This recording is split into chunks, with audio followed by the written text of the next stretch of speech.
हाय नमस्कार श्री स्वामी समर्थ. मी वर्षा. गावाकडचं जीवन आणि रेसिपी या यूट्यूब चॅनलमध्ये तुम्हा सर्वांचं अगदी मनापासून स्वागत. माहेरी आल्यावरती सगळं काम आवरलंय आणि बघा सगळं असं उन्हाळ्यामुळे ओसाट पडलेला आहे. आणि आज ना वातावरण पावसावाने आहे, ढगाळ अजिबात ऊन नाही आहे. 6:05 झाल्यात. मी आलेली इकडे आंबे खायला. हाय हाय येताच आहे. आणि पिऊचा ऑनलाईन क्लास चालू झालाय आणि ती म्हणते कुठं चालली तू. म्हणलं आता येते बघून. सकाळ धरून सूर्याचं असं दर्शन झालं नव्हतं आणि संध्याकाळचं हे बघा सनसेट पॉइंट ताशिक दिसतंय.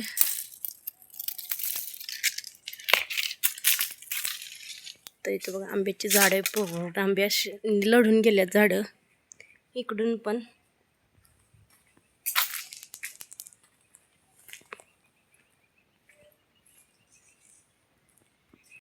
मामाच्या गावाला जायचं आंबे खाऊन यायचं. हे बघा असे आंबेच आंबे.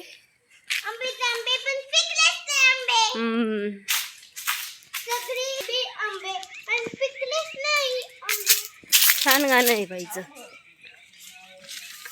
मी खालच्या घरी चालल्या. तो आहे ना पिऊ पशी. चला माझ्या पिऊला ऑनलाईन क्लास चालू झालाय त्याच्यामुळं नारळ पाडीतो काय.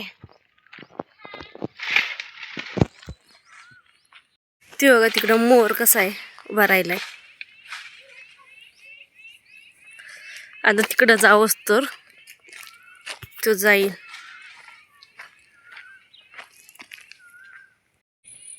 तर मोराच्या पाठीमाग मी आले होते तोपर्यंत मोर गायब झाला. आणि इथे बघा पूर्ण असं आंब्याची बघा. पण ह्या वर्षी आंब्याला उठा काय मोहर लागला नव्हता आणि आंबे पण नाही आहे. काही झाडालाच कवचित असे आंबे आहे. काही झाड तर एवढं लढलं आहे ना द्राक्षाच्या घडावानेच. इथे बघा हे झाड बघा बघा त्या द्राक्षाचाच घड आहे असे झाले.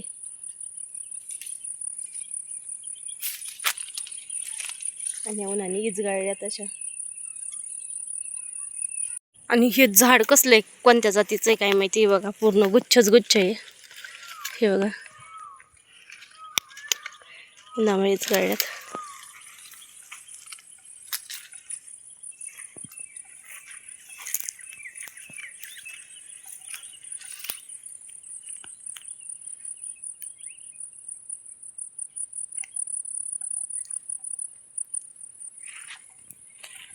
तर इथं ना प्रत्येक झाड आहे आंब्याचं वेगवेगळं आहे. हे बघा हे पण वेगळंच आहे. त्याला मोजून 5च कैरे आहे. 1 2 3 4 आणि 5. हे बघा 5च कैरे आहे त्याला मोजूनच.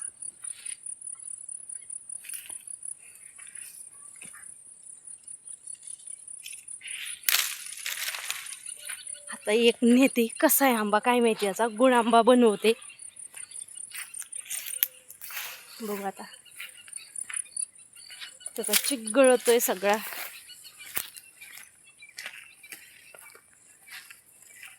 झाडं छोटांलीचे आणि इथं बघा फांदी पूर्ण आंब्याने वाकली.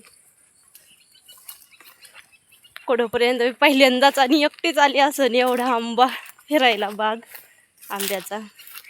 आणि पहिलीच कैरी तोडली असं मी आंब्याची.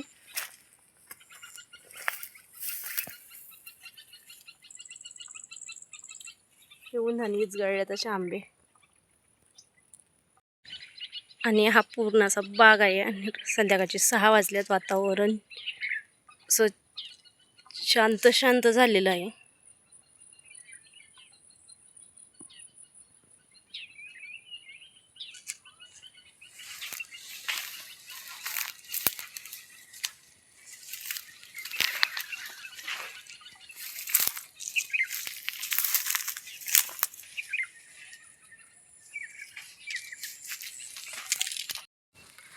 पूर्ण बाग फिरून झालाय आणि घरी चालले.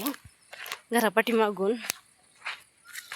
आणि सगळीकडे कांदा काढून टाकलेलं आहे आणि सगळं असं दिसतंय ओसाट पडल्यावर आणि सगळं सुकून सुकून गावात गेलेलं आहे.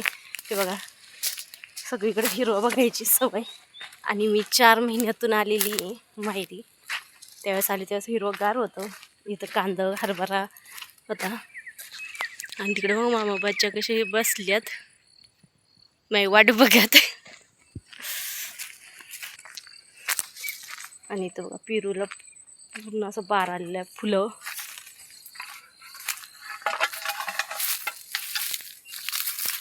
आणि इथे ना डाळिंबाची लिंबूची झाडं होती. आणि हा बघा कढीपत्ता कसला हिरवागार आहे. कढीपत्ता असं तसं काय कढीपत्त्याची शेतीचे असला कढीपत्ता फुटलेला आहे बघा पूर्ण असं. आणि इकडे चिक्कू आहे. आणि गेल्या वर्षी ह्या झाडाला ना खूप असे आंबे होते. ह्या वर्षी अजिबात आंबे आलेले नाही आहे. म्हणजे आता जाता कढीपत्ता घेऊन जावा डाळीसाठी आणि उद्या सकाळसाठी पण.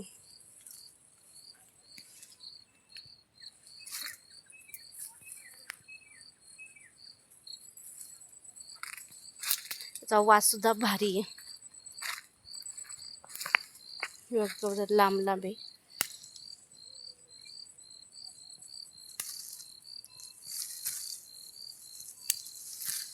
जाताना सुद्धा माझ्या घरी घेऊन जाणार आहे. तर ते फांदीच तोडून येते की बघा अशी.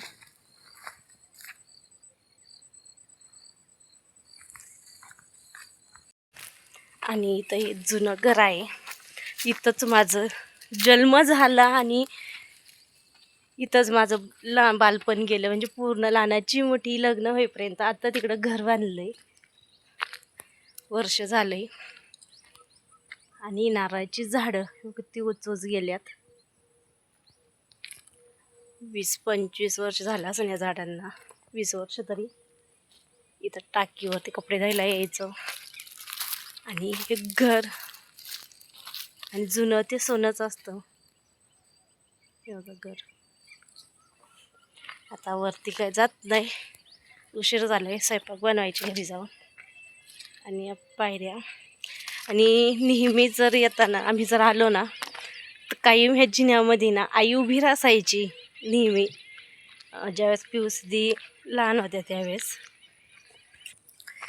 तर नेहमी अशी स्वयंपाकखोलीमधूनच यायच्या. लहान होते त्यावेळेस मग तुकडा वळून टाकायची. तिचं घर म्हणजे किचनच असायचं आम्ही यायचो म्हणल्यावरती. आणि जिथं जर गेलं तर आईच्या आठवणी जाग्या होतात. त्याच्यामुळे वरती काही गेले नाही मी घरामध्ये. आणि ताई पोल्ट्री आहे म्हणजे सगळं काही जे काय आईचं होतं ते इथंच होतं. सगळ्या आठवणी त्या खालच्या घरी गेलं ना जाग्या होतात. आमचं लहानपण, बालपणी खेळलेलो, बहीण भावंडं सगळं काही आईच्या गोड आठवणी अशा तिथे सुरू होतात.